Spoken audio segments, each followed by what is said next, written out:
50 studentë të vitit fundit të programit Menaxhim Ndërkombëtar të Turizmit në Universitetin e Birminghamit të Anglisë u bën pjesë e një leksioni të hapur që u mbajt në mjediset e Fakultetit Ekonomik në Universitetin Luiç Gurakuqi, ku u diskutua rreth turizmit kulturor, por dhe të ekoturizmit në rajonin tonë. Së bashku me kolegun Gentian Mema nga Departamenti i Turizmit dhe unë i Departamentit të Biologji Kimisë, do të sjellim në fokus të gjitha premisat e zhvillimit të turizmit në rajonin tonë.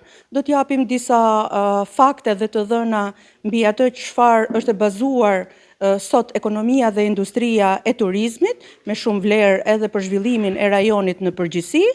Dhe natyrisht duke ju bindur edhe parimeve të zhvillimit të qëndrueshëm dhe objektivave që Shqipëria ka për plotësimin e objektivave të Agjendës 2030, do të fokusohemi tek premisat për zhvillimin e ekoturizmit si një nga shtyllat e turizmit të qëndrueshëm në Shqipëri. Rajoni ynë ka shumë vlera natyrore, ka shumë zona të mbrojtura, me shumë mundësi për të përfshirë të gjithë aktorët në zhvillimin edhe të turizmit natyror dhe ekoturistik, por edhe të turizmit rural, ai që bazohet në promovimin e vlerave jo vetëm natyrore, por edhe të vlerave kulturore të komuniteteve që jetojnë në rajonin tonë. Me interes për studentët e Universitetit të Birminghamit ishte njohja me trashëgiminë kulturore dhe natyrore të Shqipërisë. Ky ultim është pjesë e programit tonë mësimor dhe jemi këtu për të mësuar më shumë rreth historisë së trashëgimisë në Shqipëri. Historisë së saj dhe mënyrës se si historia përdoret për të tërhequr gjithnjë më shumë turizëm çdo vit, si dhe për të kuptuar zhvillimin e industrisë së turizmit.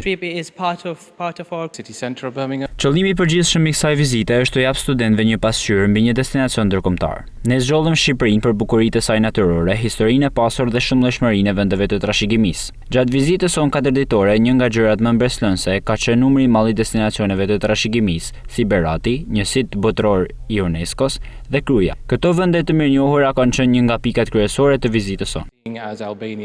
Grupi që ishte pjesë e këtij aktiviteti përbëhen nga studentë ndërkombëtar që studionin në Mbretërinë e Bashkuar, kryesisht nga Nepali dhe Bangladeshi, si dhe disa studentë vetas nga Mbretëria e Bashkuar. Ky leksion i hapur erdhi në vazhdim të aktiviteteve që Universiteti i Shkodrës Luiç Gurakuqi po ndërmerr në kuadër të ndërkombëtarizimit.